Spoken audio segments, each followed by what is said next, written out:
Hello students, welcome to my YouTube channel. Now topic is determinants and exercise 4.4.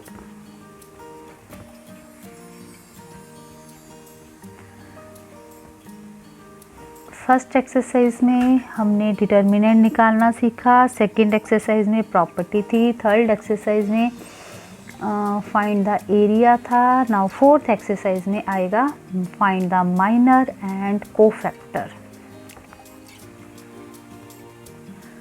Minor and cofactor of the matrices. तो सबसे पहले अगर किसी matrices का किसी डिटर्मिनेंट का ऑर्डर 2/2 का है तो उसका माइनर कैसे निकालना है और उसका कोफैक्टर कैसे निकालना है. तो फर्स्ट ऑफ ऑल हमने निकालना है माइनर. किसी भी डिटर्मिनेंट को कैसे रिप्रेजेंट करते हैं? A11, 12, 21, 22.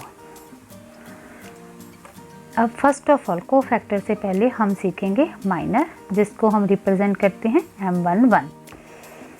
M11 का मतलब है कि लाइक A11 का माइनर. तो A11 के सामने उसकी रो छोड़ दो और इसका कॉलम छोड़ दो. इसकी रो छोड़ दो, कॉलम छोड़ दो, बचा 3. सो माइनर हो गया 3. अब next M12, that is a minor of A12. So that is A12 वाली रो छोड़ दो, कॉलम छोड़ दो, तो क्या बचा? 0. Answer is 0. M21, 21 is element of 0. 0 की कॉरस्पोंडेंस रो छोड़ दो, कॉलम छोड़ दो, क्या बचा? -4 लेफ्ट हो गया. और M22 क्या है? 3 के सामने वाली रो छोड़ दो, कॉलम छोड़ दो, तो बचा क्या? ओनली 2. तो ये बच गया 2. So this is A minor. और इसके सामने ही हम निकालेंगे कोफैक्टर. कोफैक्टर को रिप्रेजेंट करते हैं कैपिटल A11 में. इसका फार्मूला होता है -1 रेज़ टू पावर 1 + 1. जो इसके पेयर में है वो यहाँ पर ऐड हो जाएगा, साथ में माइनर का आंसर. माइनर का आंसर क्या था? 3. वो यहाँ आ गया. It means -1 raise to power 2 और 3. तो आंसर बचा 3. सिमिलरली A12 -1 तो फार्मूले में ये आएगा ही आएगा. उसके सिर पे लिख दो 1 + 2 दैट इज़ 3, साथ में माइनर वाला आंसर. तो it implies 0. A21 -1 raise to power 1 + 2 into minor वाला आंसर. क्या बचा? -1 रेज़ टू पावर 3 इंटू -4. तो एक माइनस यहाँ, एक माइनस यहाँ, तो आंसर बचा 4. A22 -1 रेज़ टू पावर 2 + 2, साथ माइनर वाला आंसर. सो ये बचा -1 रेज़ टू पावर 4 इंटू 2. तो क्या बचा? It becomes 2. तो ये हो गए बेटा आपके माइनर्स और ये हो गए आपके cofactor. Now let us start second part.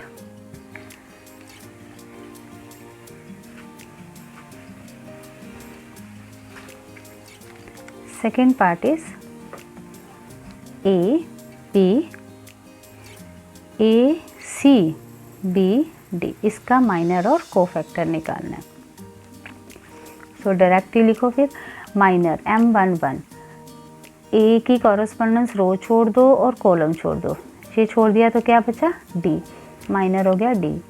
A12 उसका माइनर क्या हो गया? जैसे C का माइनर, C वाली रो छोड़ दो, कॉलम छोड़ दो, बचा D. M21 एलिमेंट हो गया B वाली रो छोड़ दो, कॉलम, आंसर आया C. M22 ये वाली रो छोड़ दो, कॉलम, आंसर आया A. अब आ जाओ cofactor. Capital A11 that is -1 raise to power 2 into D. Answer बचा D. A12 -1 raise to power, इन दोनों का एडिशन, साथ में आ जाएगा माइनर वाला आंसर, बचा -3. A21 -1 raise to power 3 into C. Answer -C. A22 -1 raise to power 4 into A. Answer बचा. This is a answer. Now ये तो था अगर कोई डिटर्मिनेंट का ऑर्डर 2 × 2 का है. अगर किसी डिटर्मिनेंट का ऑर्डर 3 × 3 का है. Question number second, first part. 1 0 0 0 1 0 0 0 1. अब इसका ऑर्डर क्या हो गया? 3/3. तो अब इसका माइनर कैसे निकालना? लाइक M11 सो माइनर निकलेगा, जैसे कि 1 से स्टार्ट किया, 1 वाली रो छोड़ दो, कॉलम छोड़ दो, तो क्या बचा 1 0 0 1। अब इसका क्या आंसर आया 1 - 0 दैट इज़ 1। M12 मीन्स ये 0 वाली रो छोड़ दी, कॉलम छोड़ दी, बचा 0 0 0 1 0 0 0 1। तो इसका क्या आंसर बचा ओनली 0। M11 M12 M13 13 का मतलब ये 0, तो क्या बचा 0 1 0 0। तो इसका भी आंसर आपके पास 0 आ गया। अब सेकेंड रो स्टार्ट हो गई M21 मीन्स इस 0 को छोड़ दिया, ये 0 वाली सारी रो छोड़ दी और कॉलम बचा 0 0 0 1 0 0 0 1। तो आंसर बिकम्स 0। नाउ M22 मतलब this one leave the row and column 1 0 0 1, बचा 1 0 0 1, आंसर इज 1। अब नेक्स्ट आ जाओ M23 ये वाली रो गई, कॉलम बचा हमारा 1 0 0 0, तो आंसर अगेन 0। नाउ M31 मतलब थर्ड कॉलम, ये गया रो, ये गई column 0 0 1 0, again answer become 0। M32 means ये रो गई, column 1 0 0 0 1 0 0 0, answer become 0। M33 last element, ये रो छोड़ दो, कॉलम बचा 1 - 0, आंसर इज 1। अब नाउ कोफैक्टर को हम रिप्रेजेंट करते हैं A11, तो क्या बचा -1 रेज़ टू पावर 2, ठीक है, -1 raise to power 2 into 1, answer आ गया 1। A12 -1 रेज़ टू पावर 3 और साथ में माइनर वाला आंसर इज 0।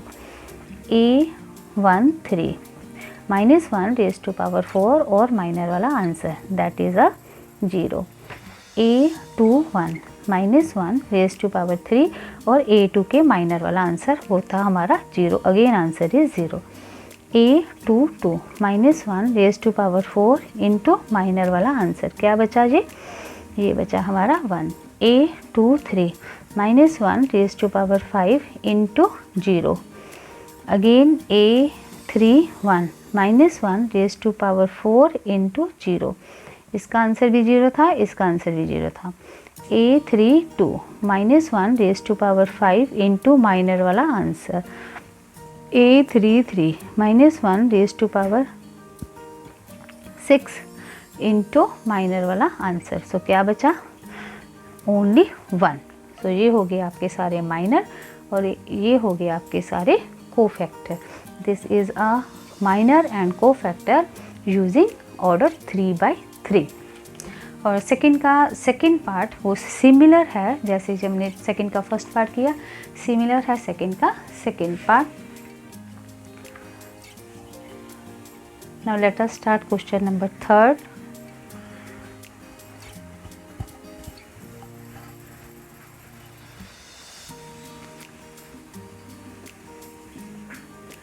अब थर्ड में थोड़ा सा रेकमेंड हो गया कि using cofactor of element of second row, मतलब ओनली सेकेंड रो का ही कोफैक्टर निकालना है।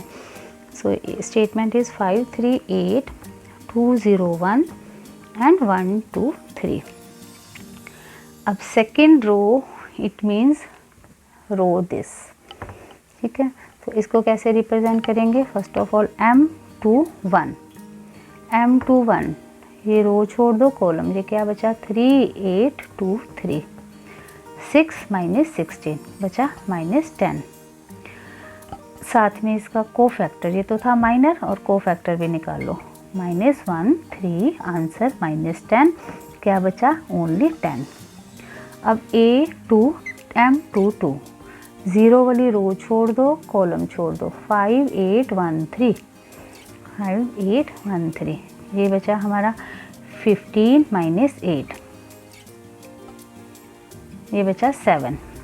M22 ये हो गया माइनर और ये कोफैक्टर साथ में निकाल लो, -1 रेज़ टू पावर 4 इंटू 7 बचा हमारा 7। अब M23 1 1 वाली रो छोड़ दो, column 5 3 1 2 y 3 1 2 5 into 2 that is 10 -3 ये भी अगेन 7 और A23 का आंसर हो गया -1 raise to power 5 into 7 answer becomes -7। तो उसने पूछा कि find the cofactor of element of second रो।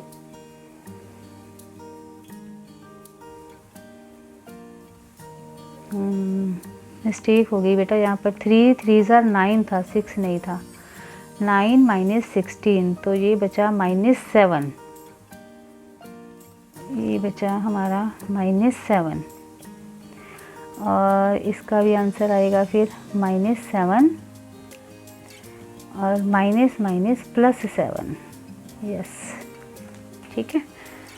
तो अब सेकेंड रो का डिटर्मिनेंट फिर हमारा बनेगा A21 into A21 capital plus A22 into A22 plus A23 into capital A23।